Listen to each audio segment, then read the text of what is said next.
Hello दोस्तों, आज हम आपके लिए लेकर आए हैं कहानी का 5वां भाग।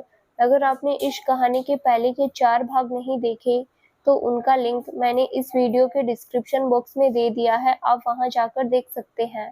तो चलिए आगे की कहानी शुरू करते हैं। थोड़ी देर में जैसे ही मानवी चेंज करके आई तो ऋषभ उसे देखता ही रह गया। इस वक्त मानवी ने of sleeves yellow shirt, kurti और वाइट प्लाजो पहनी हुई थी। उसकी कुर्ती का गला थोड़ा बड़ा था, जिससे उसके हल्के हल्के क्लीवेज दिख रहे थे। ऋषभ बहुत इंटेंस नज़रों से उसे देख रहा था। ये लड़की हर बार उसे अपने आप को देखने पर मजबूर कर देती थी। खैर, ऋषभ ने अपने ख्यालों को दिमाग में एक्साइट किया और अपने कपड़े लेकर वो भी चेंज करने चला गया। जब वो वापस आया तो उसने देखा मानवी वापस से सोफे पर सो रही थी। उसने मानवी से कहा, एक मिनट, तुम यहाँ पर सो रही थी, तो क्या तुम यहाँ बैठकर मेरा इंतजार नहीं कर रही थी? तो मानवी चिढ़ते हुए बोली, मैं क्यों आपका इंतजार करने लगी? मुझे क्या करना है? आप जब आओ या जाओ, मैं तो यहाँ पर सो रही थी और अभी भी वही कर रही हूँ। उसके बोलने का लहजा और जवाब सुनकर ऋषभ को बहुत बुरा लगा, इसीलिए ऋषभ जानबूझकर सोफे पर जाकर उसके बगल में बैठ गया। वही मानवी, जो पैर फैलाकर सोने वाली थी, ऋषभ को अपने पास बैठा देख उसे असमंजस से देखने लगी। उसे ऐसे देख ऋषभ बोला, ऐसे क्या देख रही हो? सो मत, उठकर बैठो और खाना खा लो, बाद में सो जाना। इस तरह खाली पेट सोना अच्छी बात नहीं है।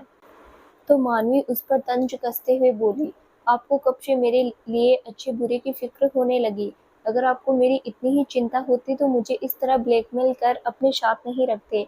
फिर ऋषभ ने अपनी नजरें फेर कर, इसीलिए आपको मेरा अच्छा बुरा सोचने की कोई जरूरत नहीं है, मैं अपने आप को संभाल सकती हूँ। इतना कहकर वापस लेट जाती है। तो ऋषभ उसे देखते हुए, अच्छा तो तुम ऐसे नहीं मानोगी? तो मानवी भी अकड़ कर बोली, जी नहीं, मैं कैसे भी नहीं मानूंगी। तो ऋषभ मुस्कुराते हुए, सोच लो, आखिरी बार कह रहा हूँ। तो मानवी भी वैसे ही, आप आखिरी बार कहे या फिर बार बार, मैं नहीं मानने वाली। तो ऋषभ, ठीक है फिर, इतना कहकर अपना फोन लेकर कोई नंबर डायल करने लगता है। वही मानवी असमंजस से उसे देख रही थी। जैसे ही कॉल रिसीव होता है, ऋषभ इधर से, हेलो, क्या मैं सुनैना बजाज से बात कर सकता हूँ? वो इतना ही कह पाता है कि वही मानवी, जो सुनैना का नाम सुनते ही सकते में आ गई थी। उसने जल्दी से उठकर ऋषभ के हाथ से फोन छीनना चाहा। वहीं उसके इस मूव को समझकर ऋषभ ने फोन को अपने हाथ से पीछे कर लिया, जिससे मानवी उससे छीन नहीं पाई। वहीं उधर से आवाज आई, जी हाँ, मैं ही सुनैना बजाज हूँ, आप कौन है? तो ऋषभ फोन को होल्ड पर रखकर मानवी से बोला, अब बोलो, खाना खाओगी या फिर मैं इन्हें तुम्हारा सच बता दूं कि तुमने एक नहीं बल्कि दो दो बार मुझसे शादी की है और अपने पति को उनसे छुपा कर बैठी हो? तो मानवी ऋषभ से गुस्से में बोली, मैं जितना भी सोचूं कि आप में कहीं तो इंसानियत है, आप उसी पल मुझे गलत साबित कर देते हैं। अब क्या मेरे न खाने पर भी आप मुझे ब्लैकमेल करेंगे? तो ऋषभ मुस्कुराकर बोला, यस बेबी, अब तुमसे बात मनवाने के लिए मेरे पास यही रास्ता है। प्यार से तुम मानती नहीं, जिद्दी इतनी हो कि तुम्हारे आगे मेरी जिद भी छोटी दिखे, तो ब्लैकमेल ही सही। और वैसे भी कहता है ना, प्यार, नफरत और जंग में सब कुछ जायज है। प्यार मुझसे है नहीं, नफरत बेइंतहा करती हो, तो सोचा क्यों न जंग का आगाज मैं ही कर दूं। अब जल्दी बोलो, क्या करना है? मेरे पास ज्यादा टाइम नहीं है, वरना काकी मुझे कोई लफंगा समझकर फोन काट देगी। तो मानवी मन मसोस कर अपनी प्लेट उठाकर खाना खाने लगती है। वहीं ऋषभ मुस्कुराते हुए फोन काट देता है और अपना खाना खाने लगता है। थोड़े टाइम में दोनों का खाना हो जाता है तो मानवी बर्तन उठाकर किचन में रखने चली जाती है और ऋषभ वहीं सोफे पर बैठकर अपनी फाइल चेक करने लगता है। वहीं मानवी जब वापस आती है तो ऋषभ को वहीं सोफे पर बैठा देखकर चिढ़ जाती है और उसके पास आकर गुस्से में बोली, अब क्या प्रॉब्लम है आपकी? खाना खा लिया ना? अब यहाँ से उठिए, मुझे सोना है, कल सुबह ऑफिस भी जाना है। सिर्फ 2 दिन की छुट्टी मिली थी, 2 महीने की नहीं। तो ऋषभ फाइल चेक करते हुए बोला, तो तुम्हें कौन रोकने वाला है? आराम से 2 महीने की छुट्टी लो, आखिर अब ऑफिस की लेडी बॉस बन गई हो, थोड़ा तो रोब दिखाओ।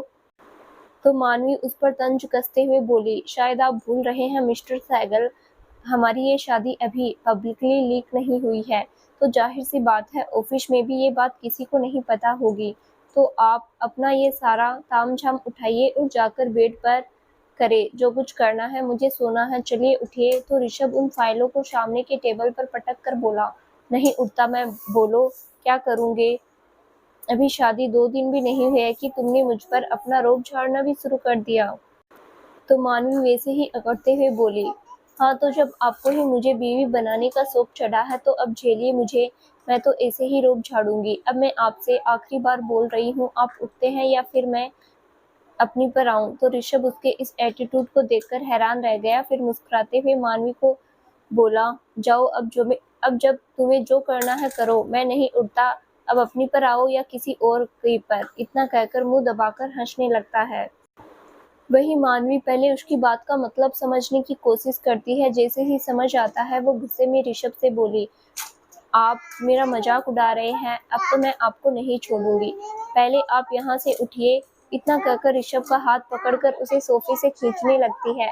वहीं ऋषभ को मानवी की इस बच्ची जैसी हरकत पर बहुत ज्यादा हंसी आ रही थी, लेकिन वो अपने आप को कंट्रोल किया हुआ था। वही मानवी अपनी पूरी ताकत से उसे खींच रही थी, लेकिन कहाँ मानवी दुबली पतली सी 5 फुट 5 इंच और कहाँ ऋषभ हट्टा कट्टा परफेक्ट बॉडी वाला 6 फुट 2 इंच, बिल्कुल शेर के चंगुल में लोमड़ी के फंसने जैसा था। उसे खींचते और हद से ज्यादा ताकत लगाकर परेशान होते देख ऋषभ अचानक से खुद ही उठ गया ताकि मानवी ज्यादा परेशान ना हो। लेकिन हुआ इसका उल्टा, जब ऋषभ उठा तो मानवी उसे खींचने के लिए पीछे की तरफ से जोर लगा रही थी और ऋषभ के उठने की वजह से मानवी का बैलेंस बिगड़ गया और वो पीछे को गिरने लगी। वहीं उसे गिरते देख ऋषभ उसे संभालने के लिए आगे आया। उसने अपना एक हाथ मानवी की कमर में लपेट भी दिया, लेकिन हाय रे किस्मत, तभी नीचे पीछे पास के कॉर्पेट में उसका पैर उलझ गया, जिससे उसका भी बैलेंस बिगड़ गया और मानवी को लेकर नीचे जमीन पर गिर गया। और इसी बीच मानवी के होठ ऋषभ की गर्दन पर तो वहीं ऋषभ के होठ मानवी के गाल पर रख गए, जिससे दोनों ही हैरान रह गए और दोनों का दिल जोरों से धड़कने लगा और एक अलग से एहसास ने उन्हें जकड़ लिया। ठंड का मौसम, ऊपर से ठंडा फर्श जिस पर दोनों गिरे हुए थे, लेकिन दोनों को ही ठंड का एहसास नहीं था, क्योंकि दोनों इस वक्त किन्हीं और ही एहसासों में खोए हुए थे। मानवी नीचे तो ऋषभ ऊपर। ऋषभ के दिल ने तो मानो ट्रेन पकड़ ली थी। वहीं मानवी ने गिरने के डर की वजह से अपनी आंखें बंद कर ली थी। एक अलग से एहसास की वजह से मानवी का दिल बहुत जोरों से धड़क रहा था, साथ ही उसकी सांसें भी तेज थी तो ऋषभ को भी सुनाई दे रही थी। ऋषभ का एक हाथ मानवी की कमर के नीचे तो दूसरा उसके सर के नीचे था। वहीं मानवी ने ऋषभ की शर्ट को सीने पर से कस के पकड़ा हुआ था। ऋषभ ने अपना चेहरा उसके चेहरे से हटाकर उसके चेहरे को देखा। तभी मानवी ने भी धीरे धीरे अपनी आंखें खोली तो ऋषभ उसे देखता ही रह गया। काली बड़ी बड़ी घनी पलकों के बीच उसकी गहरी काली आंखें ऊपर से पड़ रही लाइट की रोशनी से झिलमिला रही थी। ऋषभ उसकी आंखों में खो सा गया। तभी उसकी नजर मानवी के थरथराते गुलाबी होठों पर पड़ी, जो शायद ठंडे फर्श पर गिरने के कारण ठंडे लगने से थरथरा रहे थे। तभी ऋषभ की नजर मानवी के होठ के नीचे बने तिल पर पड़ी। उसे देखते ही ऋषभ का गला सूखने लगा। वही मानवी जो ऋषभ को देख रही थी, उसे ऋषभ का अपने आप को यूं देखना समझ नहीं आया, लेकिन जब उसने ऋषभ की नजरों का पीछा किया तो सियर उठी और उठने की कोशिश करने लगी, लेकिन ऋषभ के ऊपर होने के कारण उठ नहीं पा रही थी। वहीं बेख्याली में ही ऋषभ अपने आप को, जो मानवी की कमर के नीचे था, उसे मानवी के चेहरे की ओर ले गया। जैसे ही उसकी अंगुलियों ने मानवी के चेहरे को छुआ तो उसकी आंखें घबराहट में बंद हो गई। तो वहीं ऋषभ बेख्याली में ही उसके होठों पर झुकने लगा। दोनों के होठ आपस में टकराने ही वाले थे कि अचानक से टेबल पर रखा ऋषभ का फोन बजने लगा, जिससे ऋषभ को होश आ गया। वहीं मानवी ने उसे अपने ऊपर से धक्का देकर हटा दिया और खुद उठकर खड़ी हो गई। साथ ही उसे एहसास हुआ कि वो क्या करने जा रही थी, तो उसे खुद पर बहुत गुस्सा आया कि वो ऐसा कैसे कर सकती है। उसने ऋषभ को रोका क्यों नहीं? ऐसे रिश्ते में आगे बढ़ने का क्या फायदा जिसका कोई वजूद ही नहीं। वहीं ऋषभ भी उठकर खड़ा हो गया। वो खुद पे हैरान था कि वो ऐसी हरकत कैसे कर सकता है और ऐसे कैसे अपने आप से कंट्रोल खो सकता है।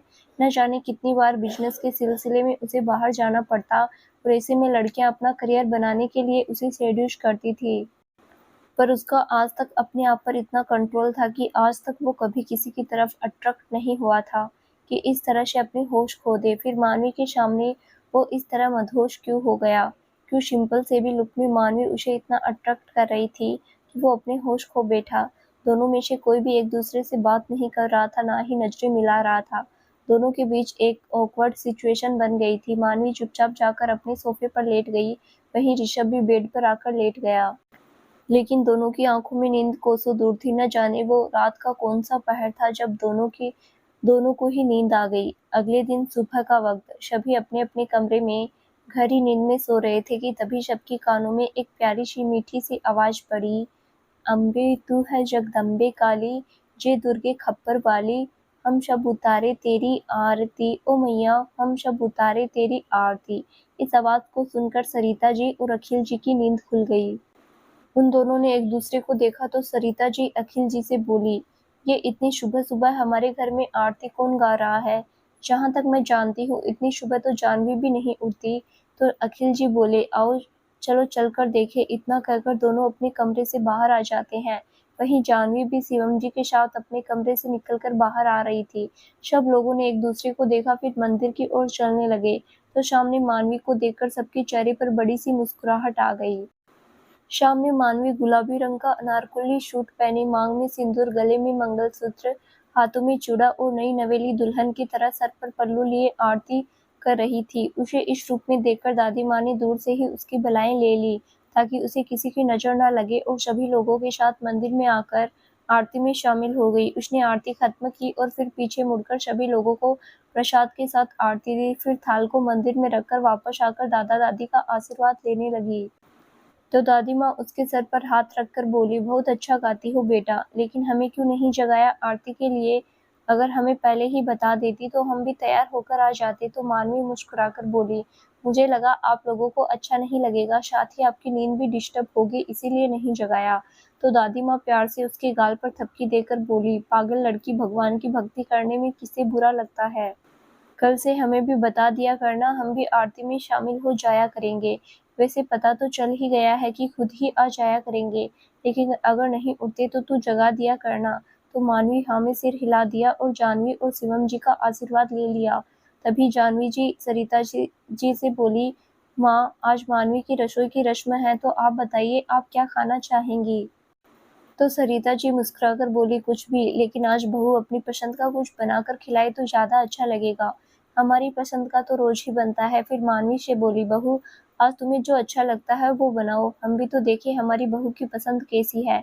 तो मानवी, ठीक है दादी माँ, इतना कहकर जानवी जी के साथ किचन की ओर चली जाती है। वहीं दादी माँ अपने सामने खड़ी बड़ी सी माता रानी की मूर्ति के आगे हाथ जोड़कर माता रानी से बोली, आपकी लीला को कोई समझ नहीं पाया है माँ। ऋषभ और मानवी की शादी के पीछे आपकी ही कोई लीला रही होगी, लेकिन आपका एक बात के लिए तहे दिल से शुक्रिया कहना चाहता हूँ कि आपने मानवी जैसी लड़की को हमारे घर में बहू बनाकर भेजा। अब बस मेरी पोती और बहू की जिंदगी में खुशियाँ ले आइए। जो रिश्ते धोखे से जुड़ा है उसे प्यार में बदल दीजिए और मुझे कुछ नहीं चाहिए। मानवी जानवी जी के साथ किचन में आई तो जानवी जी ने सबसे पहले उसके हाथ को चूल्हा पूजन करवाया। फिर मानवी से बोली, तुम्हें खाना बनाना तो आता है ना? मानवी, बनाने में मदद तो नहीं चाहिए? तो मानवी मुस्कुराकर बोली, जी माँ, अब आप नहा लीजिए, तब तक मैं खाना बना देती हूँ। तो जानवी जी मुस्कुराकर उसका प्यार से गाल छू लेती है और फिर वहीं खड़े नौकर से बोली, तुम इनकी मदद कर देना खाना बनाने में, तब तक मैं फ्रेश होकर आती हूँ। इतना कहकर किचन से चली जाती है। वहीं मानवी उस सर्वेंट की मदद से खाना बनाने लगती है। वो एक गैस पर सब्जी चढ़ा देती है और दूसरी पर खीर के लिए दूध, वहीं अपने हाथों से आटा और मैदा गूंथ कर रख देती है। उसके हाथों की और काम करने की स्पीड देखकर वो सर्वेंट भी हैरान रह गई। वहीं मानवी ने उस सर्वेंट की मदद से 1 घंटे में पूरी, कचौरी, खीर, आलू मटर की सब्जी, गाजर का हलवा और रायता तैयार कर लिया। उसके बनाए हुए खाने से पूरा शैगल मेंशन महक रहा था। बाकी के नौकरों ने खाने को डाइनिंग टेबल पर लगा दिया। जब तक जानवी जी नहाकर आई तब तक ऑलमोस्ट सारा काम हो चुका था। बस मानवी ड्राई फ्रूट्स कट करके खीर और हलवे में मिक्स कर रही थी। खाने की खुशबू से जानवी जी का मन भी डोल गया, उन्हें जोरों की भूख लग गई। वही सब लोग भी खाने की खुशबू से डाइनिंग टेबल की तरफ खींचे चले आए। जब उन्होंने टेबल पर पूरी सब्जी, कचौरी, रायता देखा तो उनके मुंह में पानी आ गया। तभी उन्हें मानवी अपने हाथ में 2 बाउल लाते हुए दिखी। तो दादी माँ ने मानवी से पूछा, बेटा इतना सब तो तुमने बनाया है, तो फिर अब इनमें क्या है? तो मानवी मुस्कुराते हुए बोली, आपकी पसंद की खीर और दादाजी के पसंद का गाजर का हलवा। तो दादा दादी बहुत खुश हो गए। सब लोग जल्दी से चेयर पर बैठ गए तो मानवी उन्हें सर्व करने लगी। वहीं ऊपर कमरे में सो रहे ऋषभ की आंखें खुली तो उसे खाने की बहुत अच्छी खुशबू आई, जिससे उसे जोरों की भूख लग गई और उससे रहा नहीं गया, तो वो बिना नहाए ही नीचे जल्दी से खाना खाने के लिए आ गया। जब परिवार वालों की नज़र उस पर पड़ी तो सभी हैरान रह गए, क्योंकि ऋषभ कभी भी इस तरह बिना रेडी हुए खाना खाने नहीं आता था। वहीं मानवी इस वक्त किचन में पूरियां लेने गई हुई थी। ऋषभ जल्दी से डाइनिंग टेबल पर आया। जैसे ही उसने खाना देखा तो वो बहुत खुश हो गया, क्योंकि सब कुछ उसकी पसंद का जो था। उसने जानवी जी की तरफ देखते हुए खुश होकर कहा, वाओ मोम, आज तो आपने कमाल कर दिया। आज सारा खाना मेरी पसंद का, और खुशबू भी कितनी अच्छी आ रही है। हाँ, बहुत अच्छी हो, लव यू मोम। इतना कहकर एक चेयर खींचकर उस पर बैठ जाता है और अपने लिए खाना निकालने लगता है। जैसे ही वो एक निवाला खाता है, उसे खाना बहुत पसंद आता है। वो जानवी जी से खुश होकर बोला, ये तो बहुत टेस्टी है। वाह, क्या खाना बनाया है मोम। जी तो चाहता है आज आपके हाथों को चूम लूं। ये कहते हुए वो अपने पापा शिवम जी को देख रहा था, जो उसे हैरान भरी नजरों से देख रहे थे। वही क्या, सभी लोग आज उसे आश्चर्य से देख रहे थे, क्योंकि आज से पहले ऋषभ ने इस तरह से कभी बात ही नहीं की थी। वही मानवी जो किचन में पूरियां लेकर आ रही थी, ऋषभ की बात सुनकर सर में से पानी पानी हो गई। अब ऋषभ को क्या पता था कि खाना किसने बनाया है, इसीलिए उसके दिल में जो आ रहा था वो बका जा रहा था। वहीं मानवी ने अपने आप को नॉर्मल किया और पूरियां लाकर टेबल पर रख दी। वहीं जब ऋषभ ने उसे देखा तो देखता ही रह गया। सचमुच मानवी बेहद खूबसूरत लग रही थी। सभी लोगों ने एक दूसरे को देखा, फिर अपने कंधे उचका दिए। वहीं ऋषभ की नज़र खुद पर महसूस कर मानवी परिवार वालों के सामने असहज हो रही थी। आखिर में जब ऋषभ ने मानवी पर से अपनी नजरें नहीं हटाई तो दादाजी को ऋषभ से कहना ही पड़ा, बरखुरदार, खाना नीचे टेबल पर रखा है, बहू के चेहरे पर नहीं। तो ऋषभ ने उनकी बात सुनकर झेप कर अपनी नजरें मानवी पर से फेर ली। तो दीपिका ऋषभ को छेड़ते हुए दादाजी से बोली, ये तो हमारी भाभी की खूबसूरती और उनके प्यार का असर है दादाजी, तभी तो भाई अपनी नजरें नहीं उठा पा रहे हैं उनसे। उसकी बात सुनकर सभी मुस्कुरा दिए। वहीं मानवी की नजरें शर्म से झुक गई, साथ ही उसे ऋषभ का इस तरह खुद को देखना गुस्सा दिला रहा था। वहीं ऋषभ ने दीपिका को डांट लगाते हुए कहा, ज्यादा हंसा मत कर, वरना सारे दांत बाहर निकल कर आ जाएंगे। और हाँ, थोड़ा पढ़ाई पर भी ध्यान दिया कर, जब देखो उल्टी सीधी बातें करवा लो बस। उसकी बात सुनकर दीपिका मुंह बनाकर नाश्ता करने लगती है। वहीं शिवम जी बहुत देर से ऋषभ को एकटक घूर रहे थे। उन्हें इस तरह ऋषभ को देखता पाकर जानवी जी ने धीरे से उनसे कहा, आप इस तरह ऋषु को क्यों घूर रहे हैं, कोई बात है क्या? तो शिवम जी भी धीरे से उनसे मुस्कुराकर बोले, "ब- बात क्या, बात ही बात है। एक बार गौर से अपने बेटे को देखोगी तो समझ में आ जाएगा।" उनकी बात सुनकर जानवी जी ऋषभ को देखती है, जो चुपचाप से अपना नाश्ता कर रहा था। उन्हें कुछ समझ नहीं आता तो वो शिवम जी से बोली, आप कहना क्या चाहते हैं, कुछ हुआ है क्या? तो शिवम जी धीरे से उनके पास आकर बोले, अरे कुछ नहीं, बहुत कुछ हुआ है। और मुझे तो लगता है कि अब हमें हमारे पोते पोतियों के लिए ज्यादा इंतजार नहीं करना पड़ेगा। जरा अपने बेटे के राइट साइड गर्दन की तरफ देखो, सब समझ आ जाएगा। उनकी बात सुनकर जानवी जी सामने ऋषभ की गर्दन की ओर देखती है, जहां पर लिपस्टिक के निशान बने हुए थे। उन्हें देखकर वो शिवम जी की बात का मतलब समझकर झेप जाती है और शिवम जी को डांटते हुए बोली, आप चुपचाप से नाश्ता कीजिए, इधर उधर ध्यान मत दीजिए। शर्म नहीं आती आपको अपने बेटे बहू के बारे में ऐसी बातें करते हुए? तो शिवम जी वैसे ही धीरे से बोले, अरे तो मैं बेटी बहू से कौन सा बात कर रहा हूँ, मैं तो तुमसे कह रहा हूँ। अगर मैं तुमसे ही शर्म करता तो फिर ऋषभ और दीपिका कहाँ से आते? उनकी बात सुनकर जानवी जी उन्हें आंखें दिखाने लगती है। वहीं शिवम जी उन्हें इग्नोर कर अपना नाश्ता करने लगते हैं, पर अब दोनों मंद मंद मुस्कुराते हुए ऋषभ को देख रहे थे। वहीं दादी माँ ने जब जानवी जी को इस तरह मुस्कुराता देखा तो उनसे इशारे से पूछा कि क्यों मुस्कुरा रही है। तो जानवी जी ने भी इशारे से उन्हें ऋषभ के बारे में बता दिया। वहीं इस बात से खुश होकर दादी माँ ने दादाजी को भी इशारे से बता दिया, वो भी उन लोगों में शामिल हो गए। वहीं इन सब की इशारेबाजी देखकर दीपिका ने भी गौर से ऋषभ को देखा। अब सब लोग खाना कम खा रहे थे और मुस्कुराते हुए ऋषभ को देख रहे थे। वहीं जब मानवी ने उन लोगों को ऋषभ को इस तरह देखना समझ नहीं आया, तो वो भी गौर से ऋषभ को देखने लगी। जैसे ही उसकी नजर ऋषभ की गर्दन पर पड़ी तो वो हैरान रह गई। साथ ही हया की लाली उसके गालों पर आ गई। अब उसे परिवार वालों के हंसने का मतलब समझ में आ गया। दरअसल रात को जब ऋषभ और मानवी गिरे थे तो मानवी के होंठ ऋषभ की गर्दन पर आ जाने के कारण उसकी लिपस्टिक ऋषभ की गर्दन पर लग गई थी, जिसका ऋषभ को एहसास भी नहीं था। ना ही वो नहाकर नीचे आया था। अब मानवी को वहां खड़े रहने में भी बहुत शर्म महसूस हो रही थी।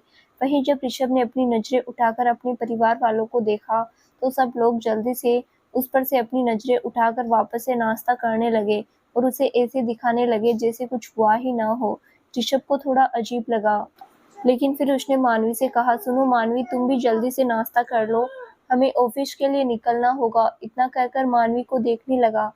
वहीं मानवी ने जब देखा कि सब लोग वापस से अपने खाने में लग गए हैं, तो वो इशारे से ऋषभ को बार बार अपनी गर्दन पर हाथ चलाने को बोलने लगी, जो कि ऋषभ को समझ नहीं आ रहा था।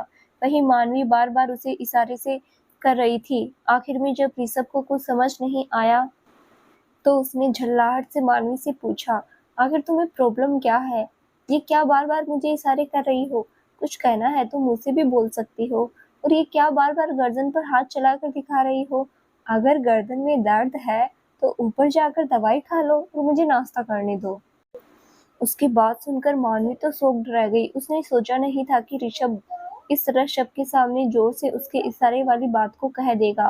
वहीं सब लोगों की नजर मानवी की तरफ घूम गई। साथ ही वो लोग मुस्कुरा भी रहे थे।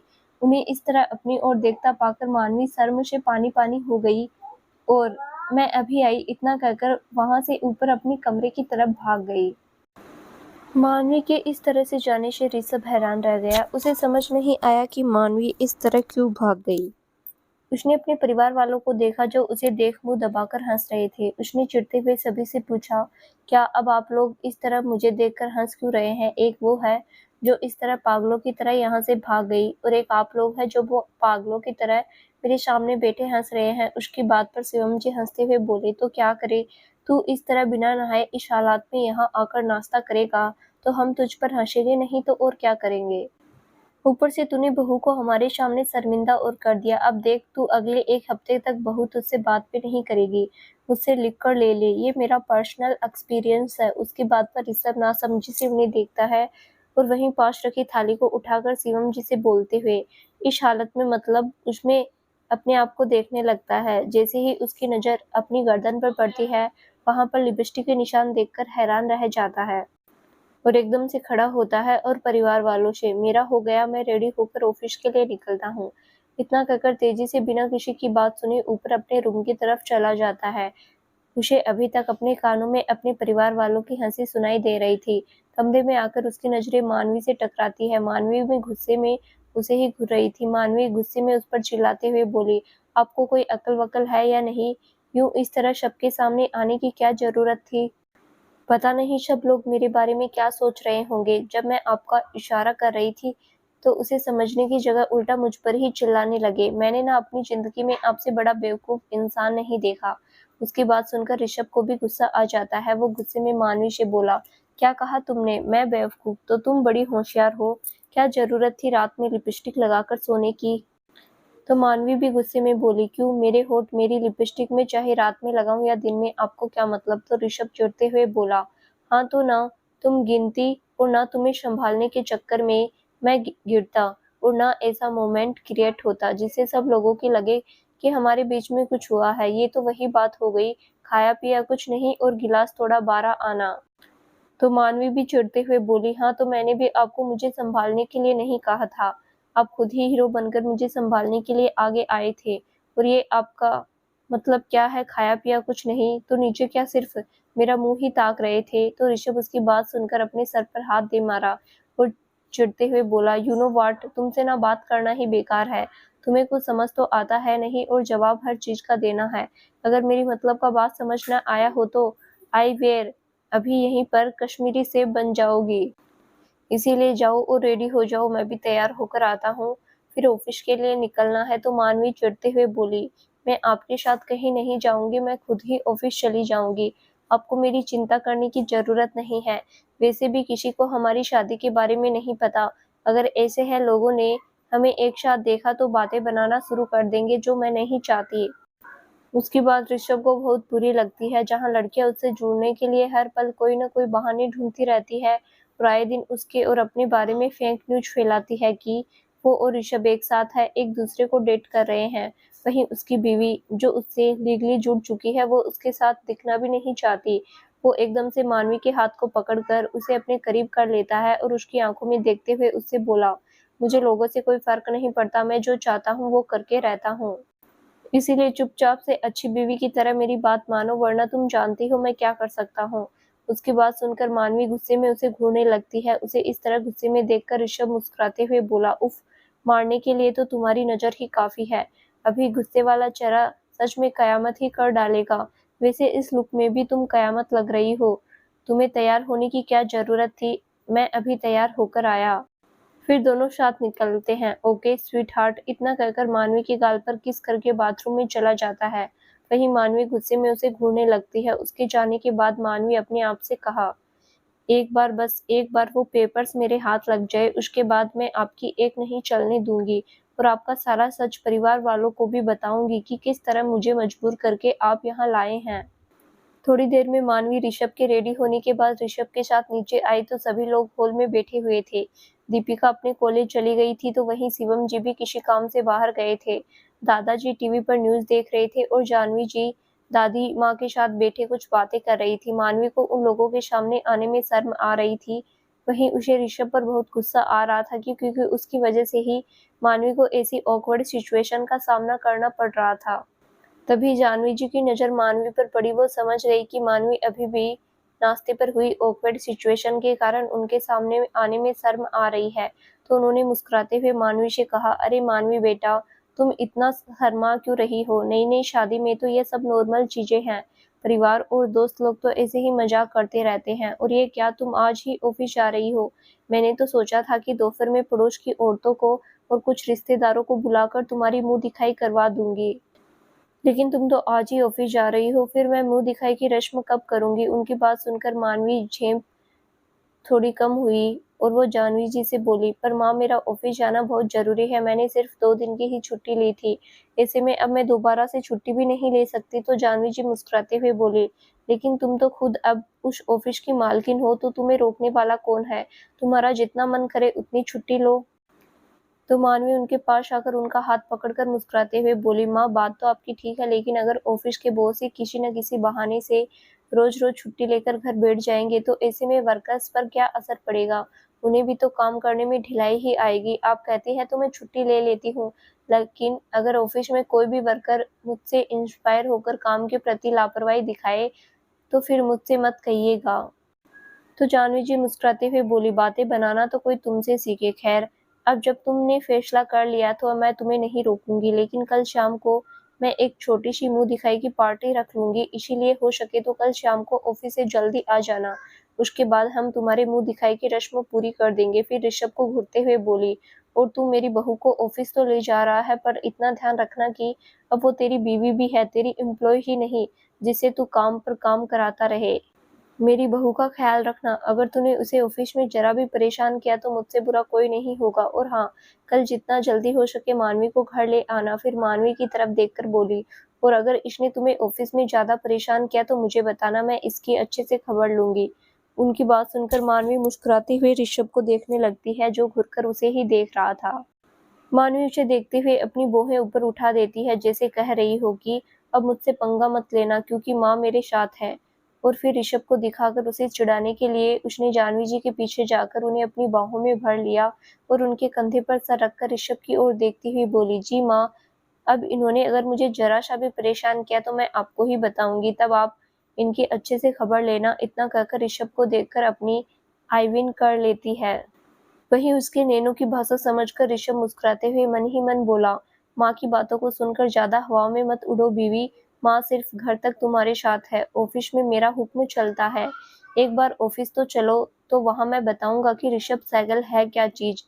इतना कहकर डेविल स्माइल में वो मुस्कुराने लगता है और जानवी जी से बोला, आप बिल्कुल चिंता मत कीजिए माँ, मैं मानवी का खुद से भी ज्यादा ख्याल रखूंगा और उसे बिल्कुल भी परेशान नहीं करूंगा। अगर आप ना कहती तो भी मैं मानवी को अच्छे से संभाल लेता। आफ्टर ऑल वो मेरी बीवी है, तो उसका ख्याल रखना मेरी जिम्मेदारी है। क्यों बीवी, ठीक कहा ना मैंने? इतना कहकर मानवी को देखने लगता है। वहीं जानवी जी की नजर भी मानवी की ओर घूम जाती है, तो मानवी उन्हें देखकर बनावटी हंसी हंसकर रह जाती है और अपनी गर्दन हाँ में हिला देती है। इसके बाद दोनों सभी लोगों का आशीर्वाद लेकर ऑफिस के लिए निकल जाते हैं। वहीं दूसरी तरफ नवीन जी अपनी कंपनी को लेकर बहुत परेशान थे। वो अपने सभी पार्टनरों के आगे अपनी कंपनी बचाने के लिए मदद मांग रहे थे, लेकिन उनके धोखे की वजह से कोई भी उनकी मदद नहीं कर रहा था। वो परेशानी में इस वक्त अपने घर में हॉल पे सोफे पर बैठे हुए थे। उनकी कंपनी के 60% शेयर्स ऑलरेडी ऋषभ के पास पहुंच चुके थे, इसीलिए अब वो अपनी कंपनी में एक वर्कर की तरह काम कर रहे थे। कैसे भी करके वो ऋषभ से अपनी कंपनी वापस लेना चाहते थे, लेकिन लाख कोशिशों के बाद भी सफल नहीं हो पा रहे थे। इसी वजह से वो अपसेट होकर अपने माथे पर परेशानी में अंगुलियां फेर रहे थे। तभी अनुष्का उनके पास आई और बिना उन पर ध्यान दिए उनसे बोली, डैड, मुझे 50,000 रुपयों की जरूरत है, इसीलिए मुझे 50,000 रुपये चाहिए। तो नवीन जी, जो पहले ही अपने ऑफिस के मैटर से परेशान थे, अनुष्का की बात सुनकर उस पर भड़के। क्या मतलब 50,000 चाहिए? परसों ही तो तुमने 1 लाख लिए थे, वो कहाँ गए? और इस वक्त जब मैं खुद अपनी प्रॉब्लम से परेशान हूँ, तो तुम मेरा साथ देने की बजाय बात-बात पर मुझसे पैसे मांग रही हो। थोड़ा तो एडजस्ट करना सीखो। कभी-कभार ऐसी सिचुएशन आ जाती है जब फैमिली कितनी भी रिच क्यों ना हो, फिर भी उन्हें फाइनेंशियली प्रॉब्लम्स को फेस करना पड़ता है। लेकिन तुम हो कि हमारी किसी भी सिचुएशन को नहीं समझती। जब तुम्हारी शादी अमीर घर में करा रहा था, तब तो तुम्हें बड़ी भागने की पड़ी थी। आज तुम्हारी वजह से ही मुझे इस सिचुएशन का सामना करना पड़ रहा है। इसीलिए मैं तुमसे आखिरी बार कह रहा हूँ, मुझे ज़्यादा परेशान मत करो, वरना मैं तुम्हें घर से निकाल दूँगा। फिर अपने लिए खुद के ही रहने का ठिकाना ढूँढते रहना।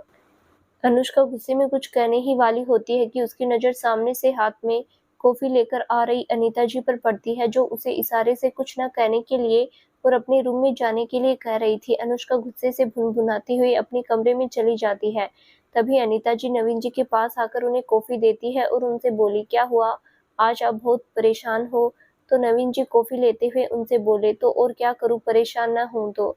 अपनी कंपनी में ही वर्कर की तरह काम करना बहुत शर्मिंदगी की बात होती है। ऊपर से हमारे 2 और पार्टनर ने अपने 2% शेयर ऋषभ को बेच दिए। अगर ऐसे ही चलता रहा तो ऋषभ ऑटोमेटिकली उस कंपनी को अपने अंदर टेक ओवर कर लेगा और मेरा उससे काम करना भी बंद करवा देगा और मैं अपनी सालों की कमाई मेहनत को यूं ही खो दूंगा।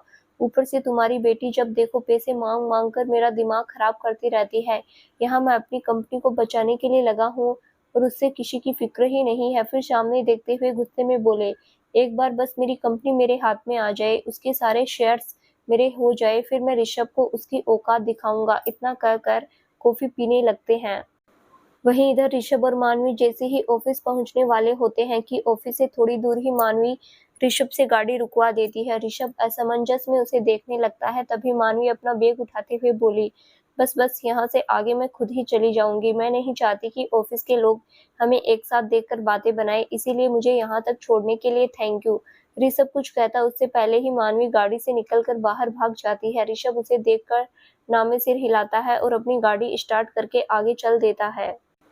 वहीं मानवी जैसे ही ऑफिस पहुंचती है तो ऑफिस के बाहर लगे मिरर में अपने आप को देखती है, जिसमें उसे उसकी मांग का सिंदूर, गले का मंगलसूत्र बाहर दिख रहा था। तो मानवी मंगलसूत्र को अपने शूट के अंदर कर लेती है और बालों को आगे से लेते हुए सिंदूर को भी छुपा लेती है और आईने में खुद को देखते हुए मुस्कुराकर बोली, परफेक्ट मानवी, माँ का आइडिया तो काम कर गया। अच्छा हुआ मैंने माँ को अपनी प्रॉब्लम बता दी। अब ऑफिस में कोई तुझसे कोई सवाल नहीं कर पाएगा और आगे भी यहाँ से जाने के बाद किसी को भी तेरी शादी के बारे में पता नहीं चलेगा। इतना कहकर मुस्कुराती हुई अंदर चली जाती है। मानवी जैसे ही अंदर जाती है तो पायल, जो वहां पर उसी का इंतजार कर रही थी, वो एकदम से दौड़कर उसको गले से लगा लेती है। तो मानवी भी उसे गले लगा कर मुस्कुराते हुए बोली, तुम कब आई और कैसा रहा तुम्हारा शिमला का ट्रिप? तो पायल मुस्कुराते हुए बोली, मैं तो रात को ही आ गई थी और शिमला की ट्रिप की तो पूछ ही मत। मैं तो उस निशा को झेलकर बहुत परेशान हो गई। बात बात पर ऑर्डर चलाती है यार, और अपने बॉस होने की बहुत धौंस जमाती है। ऊपर से तू भी मेरे साथ नहीं थी तो मन नहीं लगा। तो मानवी मुस्कुराते हुए उससे अलग होकर बोली, अरे एक बार में ही तेरा ही हाल है तो आगे कैसे काम करेगी उनके साथ? तो पायल मुस्कुराते हुए बोली, वो इस बार तू भी तो नहीं थी मेरे साथ, तू होगी तो मन लग जाएगा। और वैसे भी गोवा वाले शो के लिए तो हम सब जाने वाले हैं, तो उसमें मुझे कोई दिक्कत नहीं आएगी। वैसे भी मैं तुझे एक बात बताना भूल गई, शिमला की ट्रिप में मुझे हमारे ही जैसा एक दोस्त मिला है। वो 1 मिनट, इतना कहकर इधर उधर देखने लगती है।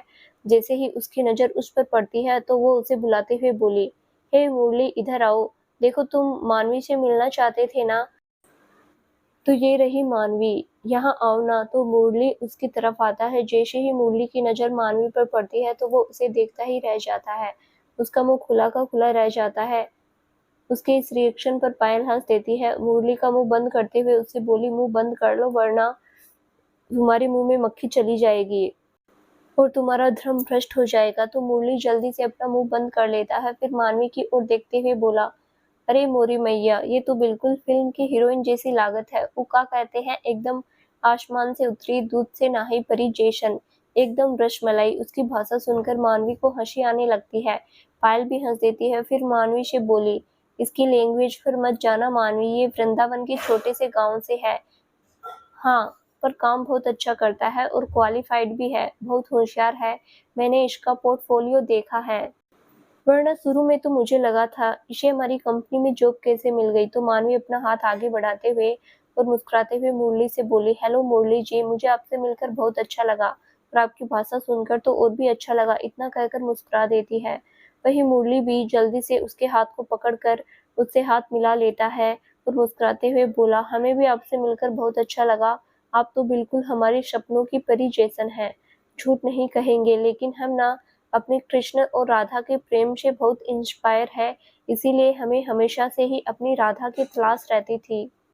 और आपको देखकर न लगता है हमें कि हमारी तलाश पूरी हो गई है। उसकी बातें मानवी को समझ तो नहीं आती, लेकिन मानवी मुस्कुराते हुए हाँ में सिर हिला देती है और मुस्कुराते हुए उससे बोली, आप भी कुछ कम नहीं है मुरली जी। आप ना बहुत क्यूट है, बिल्कुल कान्हा की तरह, इसीलिए आपका मुरली नाम आपके लिए बिल्कुल परफेक्ट है। अपनी तारीफ सुनकर मुरली मुस्कुराते हुए सिर नीचे करके शर्माने लगता है। उसके इस रिएक्शन से मानवी और पायल को बहुत जोरों की हंसी आ जाती है। वहीं दूर खड़ा ऋषभ अपने हाथों की मुट्ठी को बांधे हुए गुस्से में मानवी और मुरली को घूर रहा था। दरअसल जब ऋषभ अंदर आ रहा था तभी उसने मानवी को मुरली से मिलते हुए देखा। उसने मुरली की सारी बातें सुनी और उसे उसकी सभी बातों का मतलब भी समझ आया, इसीलिए उसे मानवी और मुरली पर बहुत गुस्सा आ रहा था। साथ ही मुरली के हाथ में मानवी के हाथ को देखकर उसके सीने में जैसे आग सी लग गई थी। वहीं मानवी का मुरली के साथ में इस तरह हंसते खिलखिलाते हुए बात करना उसे पसंद नहीं आ रहा था, क्योंकि मानवी ने हमेशा ही उससे अकड़ में और गुस्से में बात की थी। इसीलिए वो मानवी को मुरली के साथ इस तरह बातें करके देख बुरी तरह से जल भुन गया। उसने गुस्से में दोनों को देखा और अपनी केबिन में चला गया। ऋषभ गुस्से में अपने केबिन में आता है और उसे बार बार मुरली और मानवी की करीबी याद आ रही थी। उसकी आंखों के आगे मानवी का मुरली से हंस हंस कर बात करना, उसे हाथ मिलाना, वहीं मुरली का उसके साथ फ्लर्ट करना याद आ रहा था। उसने गुस्से में अपनी टेबल पर रखे पेपर वेट को उठाकर जोर से जमीन पर फेंक दिया और गुस्से में अपने हाथों की मुट्ठी बांध ली। तभी उसके पॉकेट में रखा फोन बजने लगा। जब उसने फोन उठाकर नंबर देखा तो कॉल पीयूष का था। जैसे ही उसने कॉल रिसीव किया तो उधर से पीयूष बोला, गुड मॉर्निंग सर, अगर आप बिजी ना हो तो मैं आपको शेड्यूल आकर बता दूं। तो ऋषभ उसकी बात पर सिर्फ में जवाब दे देता है और कॉल कट कर देता है। वहीं फोन कट हो जाने के बाद पीयूष अपने आप से बोला, ये सर को क्या हो गया है, रोज तो दो चार बातें सुना देते हैं तब कॉल कट करते थे, आज इतना लो साउंड क्यों कर रहे हैं, कहीं किसी बात को लेकर अपसेट तो नहीं। इतना कहकर एक फाइल उठाकर ऋषभ के केबिन की ओर जाने लगता है। वहीं दूसरी तरफ अनुष्का बेहद गुस्से में अपने कमरे में आती है और आते ही कमरे में रखे सामान को इधर उधर फेंकने लगती है।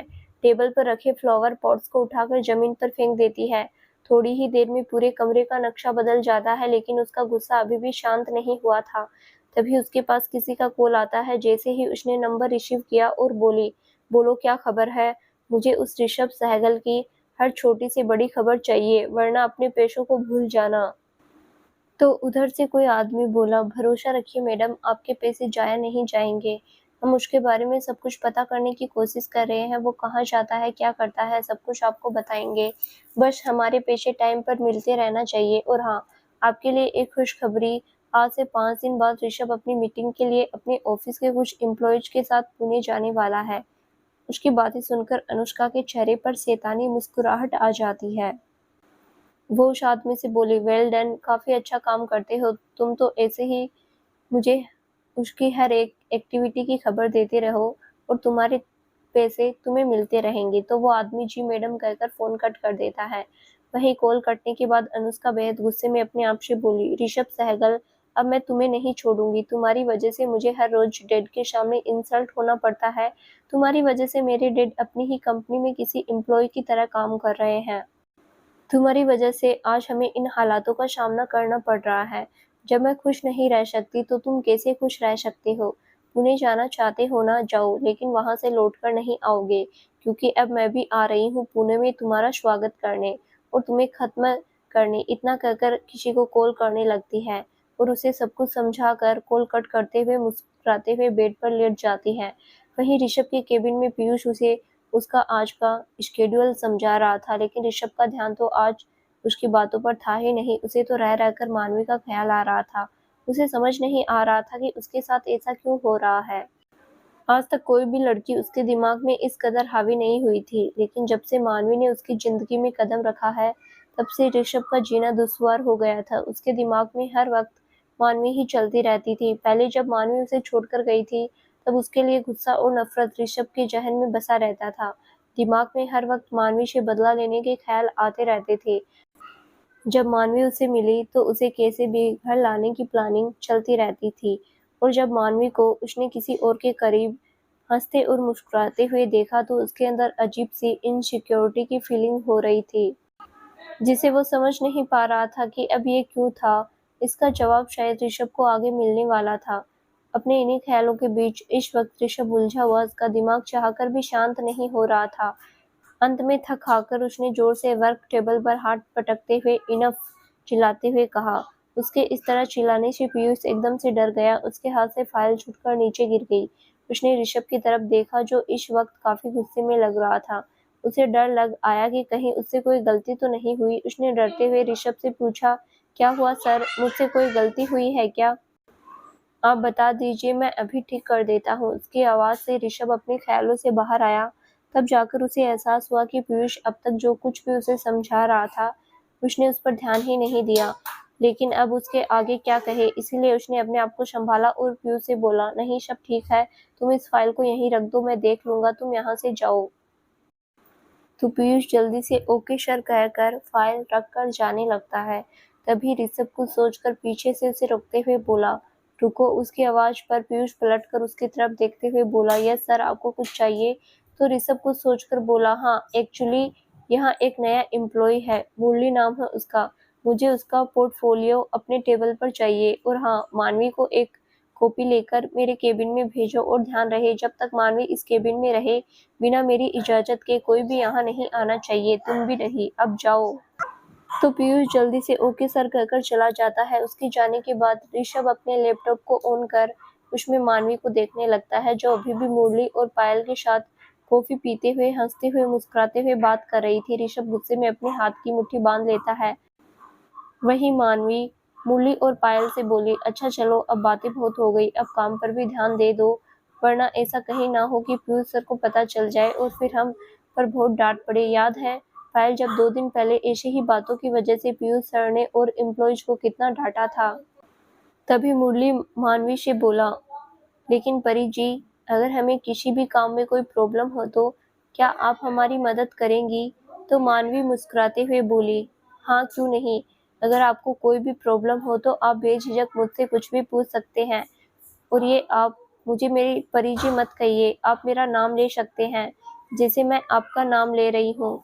तो मुरली मुस्कुराते हुए बोला, लेकिन हम तो आपका नाम बिल्कुल नहीं लेंगे, हम तो आपको परी ही बुलाएंगे, क्योंकि आप हमें बिल्कुल उनके जैसे ही लग रही हैं।